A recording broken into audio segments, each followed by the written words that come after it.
कब मिल जाएगा? मैं तुझे रसोईया दिखाई देता हूँ क्या है? और वो भी उस खड़ूस रामलाल के ढाबे पर। तुझे पता है ना मेरा 36 का आंकड़ा है उससे। उफ़ो भैया, ऐसा सोचोगे तो फिर मिल गई आपको नौकरी। हाँ तो नौकरी करनी किससे है? मैं तो पैदा ही मालिक बनकर हुआ था। सुन मेरी बात, तू भी ये होटल में खाना बनाने का काम छोड़ और चल दोनों भाई मिलकर नया ढाबा खोलते हैं। 2-4 कारीगर रख लेंगे जो सारा दिन खाना बनाएंगे और ग्राहकों को खिलाएंगे भी। अच्छा, और हम क्या करेंगे? नोट गिनेंगे और क्या। सच में शमशेर, तू ना बड़ा ही बुद्धू है भाई। मैं बुद्धू ही सही भैया, पर आपकी तरह फेंकू नहीं हूँ। नया ढाबा खोलने की बात करते हो, जरा ये तो बताओ इसके लिए पैसे कहाँ से आएंगे? और कारीगर वो क्या मुफ्त में काम करेंगे हमारे लिए? और तू इस सब की चिंता मत कर, मैंने सब सोच लिया है। और सच बताऊं तो नया ढाबा खोलने की तैयारी भी शुरू कर दी है मैंने। है? क्या क्या मतलब? मुझे सब साफ साफ बताइए, जल्दी बताइए। अरे वो अपने गांव की जो पुश्तैनी जमीन थी ना, मैंने उसका सौदा पक्का कर दिया है। अगले हफ्ते तक पूरे पैसे मिल जाएंगे। उसके बाद कागजी कार्रवाई। बस फिर समझ ले कि खुल गया अपना ढाबा। हाय रब्बा, ये क्या कर दिया भैया? ले दे के एक वही जमीन तो थी अपने पास और आपने उसे भी बेच दिया। कम से कम एक बार मुझसे तो पूछ लेते। ओए तू चुप कर, ये मत भूल कि बड़ा भाई हूं मैं। पुश्तैनी जमीन का क्या करना है और क्या नहीं ये मैं तय करूंगा, तू नहीं, समझा? और हाँ, एक बात और सुन ले, नए ढाबे में हिस्सेदारी चाहिए तो चुपचाप मेरी मदद करने आ जाइयो, वरना एक फूटी कौड़ी नहीं मिलेगी तुझे, याद रख। सतवीर ने शमशेर के सामने कोई रास्ता नहीं छोड़ा। मजबूर होकर उसे सतवीर की बात माननी ही पड़ी और कुछ ही दिनों के अंदर दोनों भाइयों ने मिलकर नया ढाबा खोल लिया। हालांकि जमीन बेचकर सिर्फ ढाबा ही शुरू हो पाया, कारीगरों को नौकरी पर रखने लायक पैसे अब भी नहीं थे। भैया कोई बात नहीं, हम मिलकर खाना बनाएंगे, आप देखना अपना ढाबा बहुत अच्छा चलेगा। लेकिन दोनों अगर खाना बनाने में लग जाएंगे तो गल्ला कौन संभालेगा? तू अंदर का काम संभाल और मैं गल्ला संभालता हूँ। और ऐसा कर, कमों को भी बुला ले घर से, तेरी मदद कर देगी। शमशेर ने सतवीर को कुछ नहीं कहा और चुपचाप खाना बनाने लगा। उसकी पत्नी कम्मो और उसके बच्चे भी उसकी मदद करने लगे। जैसा कि शमशेर ने कहा था, उसने बड़े ही प्यार से खाना बनाया और अपने ग्राहकों को परोसा। खाने का स्वाद और शमशेर का अच्छा बर्ताव लोगों को बहुत पसंद आ रहा था। भाई वाह, मान गए भैया, मान गए। खाना तो वाकई बहुत बढ़िया, कहीं कोई कमी नहीं है और बहुत ही बढ़िया। अब से जब भी यहाँ से गुजरेंगे खाना आपके हाथों का ही खाएंगे। Bye God. जी, आपका हमेशा स्वागत है। बहुत ही कम समय में ढाबा बढ़िया चलने लगा। हालांकि इसके पीछे सिर्फ शमशेर की ही मेहनत थी। उसका बड़ा भाई सतवीर तो सारा दिन गल्ले पर बैठा सुस्ताता रहता था। शमशेर को यह सब खलता जरूर था, लेकिन उसने लड़ाई के डर से कभी कुछ नहीं कहा। फिर एक दिन, ए शमशेर, चल भाई काम समेट ले, अब ढाबा बंद करते हैं। नहीं भैया, अभी ज्यादा अंधेरा नहीं हुआ है। शहर से आखिरी बस आने ही वाली होगी। वो बस सीधे दिल्ली से आती है तो उसमें कई सवारियां होंगी, तो उन्हें खिलाकर ही चलेंगे। क्या बकवास कर रहा है? मुझे तो बहुत नींद आ रही है। तो ऐसा कर, मुझे घर के लिए खाना बांध कर दे, मैं तो जा रहा हूँ, तू आते रहना जब आना हो। शमशेर ऐसा ही करता है। सतवीर खाना लेकर घर चला जाता है। फिर थोड़ी देर में दिल्ली से आने वाली वो आखिरी बस ढाबे पर आकर रुकती है, जिसका असल में शमशेर इंतजार कर रहा था। बस से उतरकर काफी ग्राहक ढाबे पर खाना खाते हैं और फिर वापस बस में चढ़ जाते हैं। उनके जाते ही शमशेर ढाबा बंद करने लगता है। तभी एक बाबा अपने 2 चेलों के साथ शमशेर के पास आते हैं और उससे कहते हैं, बेटा कुछ खिला दे हम भूखों को, भगवान तुझे इसका इनाम जरूर देगा। बाबा को देखकर साफ पता चल रहा था कि उनके पास खाने के बदले देने के लिए पैसे नहीं हैं, लेकिन फिर भी शमशेर ने उन्हें खाना खिलाने का फैसला किया। उसने जैसे ही खाना परोसने के लिए बर्तन खोला तो देखा कि खाना तो बहुत कम ही बचा था। अरे ये तो बस कम्मों और बच्चों के लायक ही है, लेकिन बाबा इन्हें भी तो भूखा नहीं छोड़ सकता। काफी सोचने और समझने के बाद आखिरकार शमशेर तय कर लेता है कि वो बूढ़े बाबा और उनके दोनों चेलों का पेट भरेगा, अपने परिवार का नहीं। वो खाना परोसकर उन बूढ़े बाबा को दे देता है। तभी कम्मो वहां आ जाती है और खाने के बर्तन को पूरा खाली देखकर शमशेर से कहती है, ये क्या किया आपने? थोड़ा सा भी खाना नहीं बचाया। आप और मैं तो रह लेंगे बिना खाए, पर बच्चे वो कैसे रहेंगे भूखे? कोई बात नहीं कम्मो, भैया ढाबे से खाना लेकर गए थे, कुछ तो बचा होगा, घर जाकर वही खिला देना बच्चों को। कैसी बातें करते हो जी? घर पर इतने लोग हैं खाने वाले, तो क्या आपको लगता है खाना बचा होगा? अब क्या करेंगे जी, बच्चे शाम से भूखे हैं, उन्हें क्या कहूं मैं? कम्मो की बात सुनकर शमशेर को एहसास हुआ कि उससे वाकई गलती हो गई। उसे सारा खाना इस तरह खत्म नहीं करना चाहिए था, पर अब वो कुछ नहीं कर सकता था। फिर से कुछ पकाने के लिए राशन नहीं था और रात भी हो चुकी थी, इसलिए बाजार से राशन लाना भी मुमकिन नहीं था। अपने बच्चों के भूखे चेहरों के बारे में सोचकर शमशेर की आंखों में आंसू आ गए। पास ही बैठे बूढ़े बाबा शमशेर का दिया हुआ खाना खाते हुए सब कुछ सुन और देख रहे थे। खाना खत्म करने के बाद वो शमशेर के पास गए और उससे बोले, चुप चुप जियो बेटा, उदास मत हो, तुम्हें अपनी नेकी का इनाम जरूर मिलेगा। इतना कहकर बाबा ने शमशेर के खाना पकाने वाले बर्तन पर अपना हाथ रखा और कुछ मंत्र पढ़ने लगे। फिर उन्होंने शमशेर से उस बर्तन पर हाथ रखने को कहा। शमशेर को कुछ समझ नहीं आ रहा था, लेकिन फिर भी उसने बर्तन पर हाथ रख दिया। इसके बाद, जब तुमने इतनों का पेट भरा है तो तुम्हारे बच्चे भूखे कैसे रह सकते हैं? इस बर्तन को खोलो।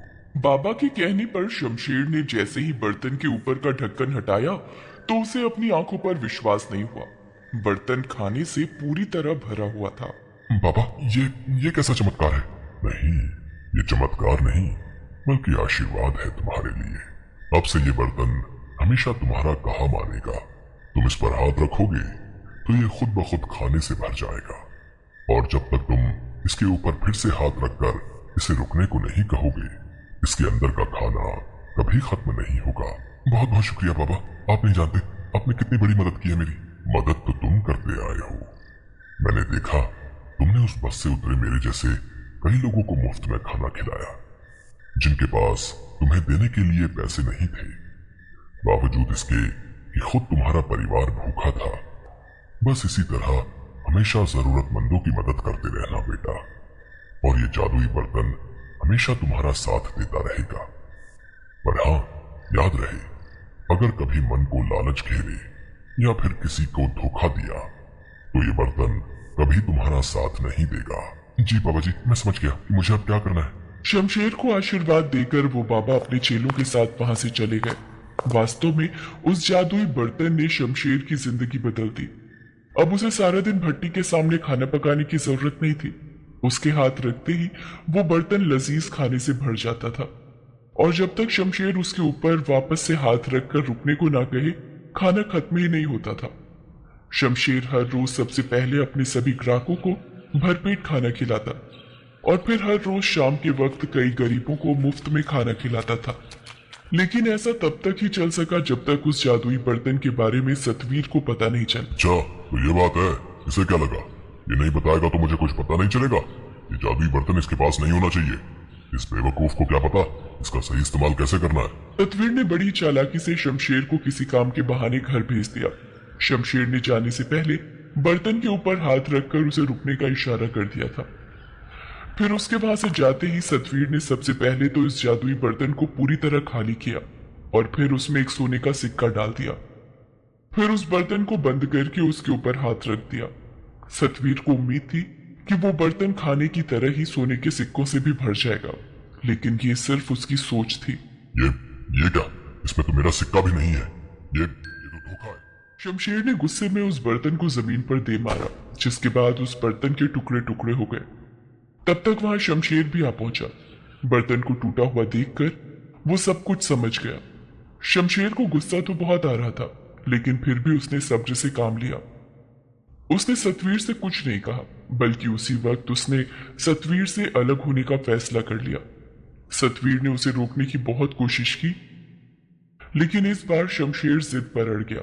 वो अपने बीवी बच्चों और माता पिता को लेकर सतवीर से अलग रहने लगा, और तब जाकर सतवीर को एहसास हुआ शमशेर की अहमियत का भी और मेहनती होने की जरूरत का भी।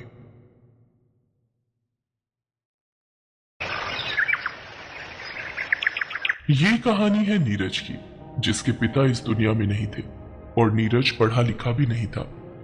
इसीलिए वो एक ढाबा चलाकर अपना और अपनी माँ का गुजारा चला रहा था। नीरज की माँ लीला भी ढाबा चलाने में उसकी मदद किया करती थी। नीरज, चूल्हा जलाने को एक भी लकड़ी नहीं बची है, मैं खाना कैसे बनाऊं? परेशान मत हो माँ, मैं अभी जंगल जाता हूँ और ढेर सारी लकड़ियां काट कर ले आता हूँ। फिर दोनों मिलकर फटाफट खाना बना लेंगे। नीरज फौरन अपनी कुल्हाड़ी लेकर जंगल की तरफ चला गया। नीरज के ढाबे पर हर रोज गांव के कई लोग खाना खाने आते थे, लेकिन फिर भी नीरज की कमाई बहुत ज्यादा नहीं थी, क्योंकि गांव में कमाई से ज्यादा लागत थी। यही वजह थी कि उसे चूल्हा जलाने के लिए जंगल से लकड़ियां काट कर लानी पड़ती थी। हाँ, इस पेड़ पर काफी लकड़ी है, इसी से शुरू करता हूँ। मेरे पंख, कोई बचाओ, कोई है, कोई तो मेरी मदद कर दो। अरे ये आवाज तो किसी लड़की की लगती है। लगता है किसी मुसीबत में है, मुझे देखना चाहिए। नीरज उस आवाज की तरफ गया। उसने देखा कि वहां पर एक परी जैसी दिखने वाली लड़की थी, जिसके पंख कांटों भरी झाड़ी में फंसे हुए थे। ये देखो, क्या शौक चढ़ा था तुम्हें ये परी वाले कपड़े पहनकर यहाँ जंगल में घूमने का? देखो, फालतू की मुसीबत मोल ले लेना। रुको, मैं अभी इन नकली पंखों को काटकर तुम्हें इन झाड़ियों से अलग करता हूँ। नहीं, मेरे पंखों को हाथ भी मत लगाना तुम।